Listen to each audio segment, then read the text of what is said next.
Hello everyone, welcome to Navras Maths Tutorials, exercise number 8.2, fifth question. ನೋಡಿ ಏನು ಕೊಟ್ಟಿದ್ದಾರೆ. In a parallelogram ABCD, E and F are midpoints of sides AB and CD respectively. Show that line segment AF and EC bisect the diagonal BD ಅಂತ ಕೊಟ್ಟಿದ್ದಾರೆ. ನೋಡಿ ಈ ABCD ಏನಿದೆಯಲ್ಲ ಇದು parallelogram ಅಂತ ಕೊಟ್ಟಿದ್ದಾರೆ. ಇನ್ನು E is mid point of A B, F is mid point of C D ಅಂತ ಕೊಟ್ಟಿದ್ದಾರೆ respectively. Show that line segment ಯಾವುದು ಎ ಎಫ್ ಇಲ್ಲಿ ಇದೆ ನೋಡಿ, A F and E C trisect the diagonal B D. ಈ diagonal ಇದೆಯಲ್ಲ ಇದನ್ನ trisect ಮಾಡಿದೆ. ಟ್ರೈಸೆಕ್ಟ್ ಅಂದ್ರೆ ಅರ್ಥ ಏನು ನೋಡಿ, ಯಾವುದೇ ಆಗ್ಲಿ ಬೈಸೆಕ್ಟ್ ಅಂತ ಹೇಳ್ತೀವಲ್ವಾ, ಈ ರೀತಿ ಬೈಸೆಕ್ಟ್ ಮಾಡಿದ್ರೆ 2 ಈಕ್ವಲ್ ಪಾರ್ಟ್ಸ್ ಆಗ್ತವೆ ಅಲ್ವಾ, ಈ ಅದನ್ನ ಬೈಸೆಕ್ಟ್ ಅಂತ ಹೇಳ್ತೀವಿ. ಟ್ರೈಸೆಕ್ಟ್ ಅಂದ್ರೆ 3 ಈಕ್ವಲ್ ಪಾರ್ಟ್ಸ್, ಈ ರೀತಿ 3 ಈಕ್ವಲ್ ಪಾರ್ಟ್ಸ್ ಇದು ಕರೆಕ್ಟ್ ಇರಬೇಕು, ಅದನ್ನ ಟ್ರೈಸೆಕ್ಟ್ ಅಂತ ಹೇಳ್ತಾರೆ. ಅಂದ್ರೆ 3 ಈಕ್ವಲ್ ಪಾರ್ಟ್ಸ್ ಆಗಿ ಡಿವೈಡ್ ಮಾಡಿದೆ ಅಂತ ಶೋ ಮಾಡಿ ಅಂತ ಹೇಳಿದ್ದಾರೆ.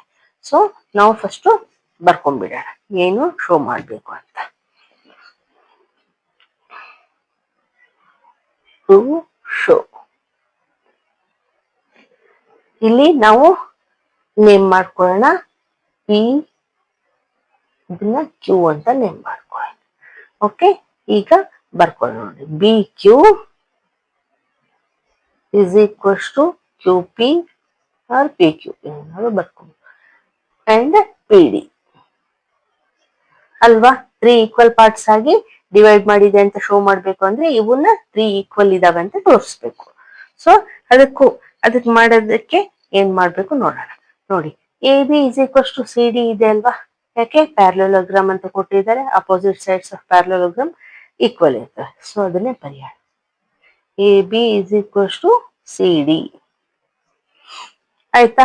ಈಗ half of A B is equals half of C D ಇರುತ್ತಲ್ವಾ, ಯಾಕೆ full A B is equals to C D equal ಇದೆ ಅಂದ್ರೆ ಹಾಫ್ ಕೂಡ ಈಕ್ವಲ್ ಇರುತ್ತೆ. So half A B is equals to half C D. ಯಾಕೆ half ಬರ್ಕೊಂಡಿದೀವಿ ಅಂದ್ರೆ ನೋಡಿ, E is a midpoint ಅಂತ ಕೊಟ್ಟಿದ್ದಾರೆ. ಹಾಫ್ ಎ ಬಿ ಅಂತಂದ್ರೆ ನಾವು ಎ ಇ ಅಂತ ಕೂಡ ತಗೋಬಹುದಲ್ವಾ. ಯಾಕೆ ಈ ರೀತಿ ತಗೊಂತ ಇದೀನಿ ಅಂದ್ರೆ ನೋಡಿ, ಇದು ಏನಿದೆಯಲ್ಲ A E C F, A E C ಇದನ್ನ ಒಂದು ಪ್ಯಾರಲೋಗ್ರಾಮ್ ಅಂತ ಪ್ರೂವ್ ಮಾಡೋಣ. ನಾವು ಪ್ರೂವ್ ಮಾಡಿದ್ರೆ ನಮ್ಗೆ ಮುಂದೆ ಈಸಿ ಆಗುತ್ತೆ ಇದು ತೋರ್ಸಕ್ಕೆ. ಈ ಲೈನ್ ಏನಿದೆಯಲ್ಲ 3 ಈಕ್ವಲ್ ಪಾರ್ಟ್ಸ್ ಅಂತ ಶೋ ಮಾಡೋದಕ್ಕೆ ಈಸಿ ಆಗುತ್ತೆ. ಸೊ ಅದನ್ನ ಪ್ರೂವ್ ಮಾಡೋದಕ್ಕೆ ಪ್ಯಾರಲೋಗ್ರಾಮ್ ಅಂತ ನಮ್ಗೆ ಇದು ಬೇಕು. ನೋಡಿ, ಹಾಫ್ ಎ ಬಿ ಅಂದ್ರೆ ಎ ಇ ಅಂತ ಕೂಡ ಹೇಳ್ಬೋದಲ್ವಾ. ಸೊ ಎ ಇ ಅಂತ ಬರ್ಕೊಳ್ತೀವಿ. ಹಾಫ್ ಎ ಬಿ ಅಂದ್ರೂ ಒಂದೇ, ಎ ಇ ಅಂದ್ರೂ ಒಂದೇ. ಈಗ ಹಾಫ್ ಸಿ ಡಿ ಅಂದ್ರೆ ನೋಡಿ, ಡಿ ಎಫ್ ಆದ್ರೂ ಬರ್ಕೋಬಹುದು, ಎಫ್ ಸಿ ಆದ್ರೂ ಬರ್ಕೋಬಹುದು. ನಾನು ಎಫ್ ಸಿ ಬರ್ಕೊಂತೀನಿ ಆರ್ ಸಿ ಎಫ್, ಯಾಕೆ ನಮ್ಗೆ ಈ ಪ್ಯಾರಲೋಗ್ರಾಮ್ ಪ್ರೂವ್ ಮಾಡ್ಬೇಕಲ್ವಾ. ಸೊ ಅದಕ್ಕೆ ಸಿ ಎಫ್ ಅಂತ ಬರ್ಕೊತೀನಿ ಆಯ್ತಾ. ಈಗ ನೋಡಿ, ಆಲ್ಸೋ ಇವೆರಡು ಪ್ಯಾರಲಲ್ ಕೂಡ ಇದಾವಲ್ವಾ, ಯಾಕೆ ಪ್ಯಾರಲೋಗ್ರಾಮ್ ಇದೆ. A B is parallel to D C ಇದೆ. ಸೊ ನಾವೇನ್ ಹೇಳ್ಬೋದು, A E is parallel to C F. A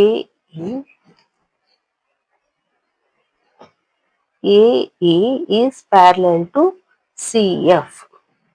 ನೋಡಿ, A E equal to C F ಇದೆ, A E parallel to C F ಇದೆ ಅಂದ್ಮೇಲೆ ಏನಾಗುತ್ತೆ, A E C F is a parallelogram ಆಯ್ತಲ್ವಾ.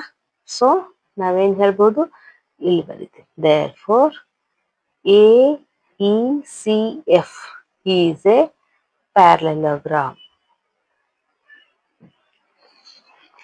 ಆಯ್ತಲ್ವಾ. ಪ್ಯಾರಲೋಗ್ರಾಮ್ ಅಂತ ಪ್ರೂವ್ ಮಾಡಿದ್ವಿ. ಈಗ ಈ ಟ್ರಯಾಂಗಲ್ ತಗೋಣ, triangle A P B. Okay, in triangle A P B E is a mid point of A B ಅಂತ ಕೊಟ್ಟಿದ್ದಾರಲ್ವಾ. ಸೊ ಅದನ್ನೇ ಬರೆಯೋಣ, E is mid point of A B. ಇನ್ನು ಇ ಕ್ಯೂ ಏನಿದೆ ಅಲ್ಲ, E Q is parallel to A B ಇದೆ. ಯಾಕೆ ಈಗ ತಾನೇ ನಾವು ಪ್ರೂವ್ ಮಾಡಿದ್ವಿ ಪ್ಯಾರಲೋಗ್ರಾಮ್ ಅಂತ, A E C F is parallelogram ಅಂತ ಪ್ರೂವ್ ಮಾಡಿದ್ವಿ. ಸೊ ಅದನ್ನೇ ಬರೆಯೋಣ, E Q is parallel to A P. E Q is parallel to A P. ಆಯ್ತಾ?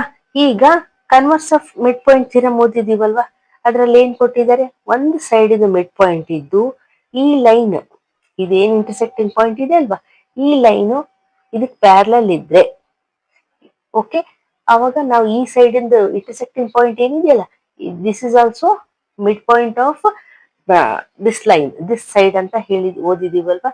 ಸೊ ನಾವೇನ್ ಹೇಳ್ಬೋದು ಇಲ್ಲಿ, Q is mid point of P B R B P ಅಂತ ಹೇಳ್ಬೋದಲ್ವಾ. ಸೊ ಅದನ್ನೇ ಬರೆಯೋಣ. ದೇರ್ ಫಾರ್ ಇಲ್ಲಿ ಬರೆಯೋಣವಾ, Q is mid point of side BP. Reason by converse of midpoint theorem. Converse of midpoint theorem.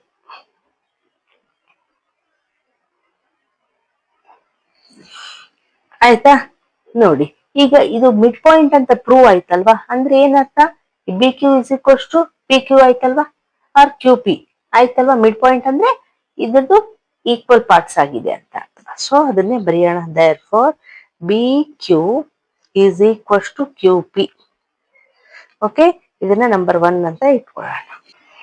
ಈಗ ಟ್ರಯಾಂಗಲ್ ಈ ತಗೊಳ್ಳೋಣ, D Q C, ಈ ಟ್ರಯಾಂಗಲ್ ತಗೊಳ್ಳೋಣ.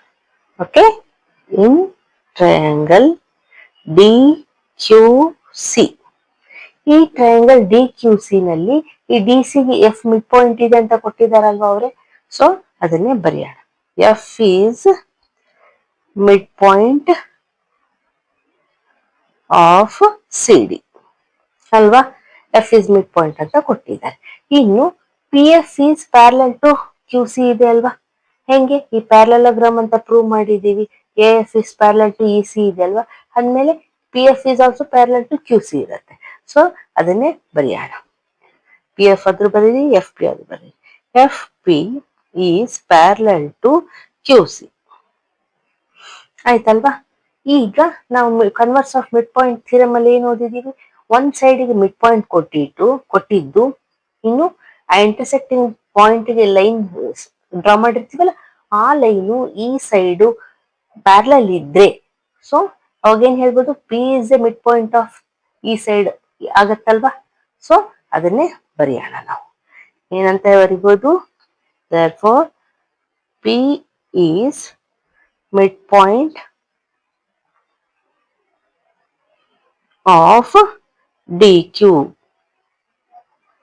Reason by converse of midpoint theorem.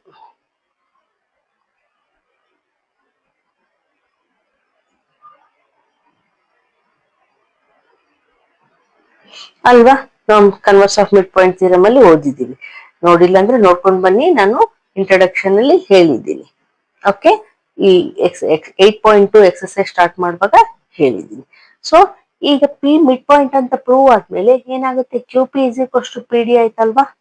So ಅದನ್ನೇ ಬರೆಯೋಣ. Q P is equals to P D. ಇದನ್ನ number 2 ಅಂತ ಬರ್ಕೊಳ್ಳೋಣ. ಈಗ ನೋಡಿ, ಸಾರಿ, ಇಲ್ಲಿ ಪಿ ಡಿ ಬರಿಬೇಕಾಗಿತ್ತಲ್ವಾ. ಈಗ ನೋಡಿ, ನಂಬರ್ 1 ನಲ್ಲಿ ಏನಿದೆ, B Q is equals to Q P ಇದೆ. ಇಲ್ಲಿ ನಂಬರ್ 2 ನಲ್ಲಿ Q P is equals to P D ಇದೆ. ಎರಡರಲ್ಲೂ ಕ್ಯೂ ಪಿ ಇದೆ ಅಲ್ವಾ. ಸೊ ಈಗ ನಾವು ಬರೆಯೋಣ. ನೋಡಿ, ಇಲ್ಲಿ ಬರೀತೀವಿ.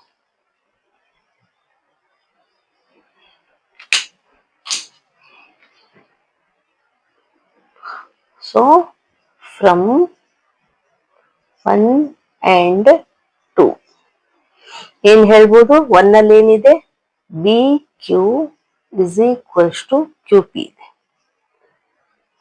ನಂಬರ್ 2 ನಲ್ಲಿ ಏನಿದೆ, Q P is equals to P D ಇದೆ. ಸೊ ಕ್ಯೂ ಪಿ ಆಲ್ರೆಡಿ ಇದೆ, is equals to P D ಬರ್ಬಿಟ್ರೆ ಆಯ್ತು. ನಾವು ಇದನ್ನೇ ಅಲ್ವಾ ನಾವು ಶೋ ಮಾಡ್ಬೇಕಂತ ಅನ್ಕೊಂಡಿದ್ದು. ನೋಡಿ, B Q is equals to Q P is equals to P D, ಅದನ್ನೇ ಶೋ ಮಾಡಿದ್ವಿ ಅಲ್ವಾ. ಸೊ ಏನ್ ಹೇಳ್ಬೋದು ನಾವು, therefore A F and EC. ಇಲ್ಲಿ ಕೊಟ್ಟಿದ್ದಾರೆ ನೋಡಿ, ಟ್ರೈಸೆಕ್ಟ್ ದ ಡಯಾಗನಲ್ BD ಅಲ್ವಾ? ಅವ್ರು ಅದನ್ನೇ ಶೋ ಮಾಡಕ್ ಹೇಳಿದ್ದು, ನಾವು ಶೋ ಮಾಡಿ.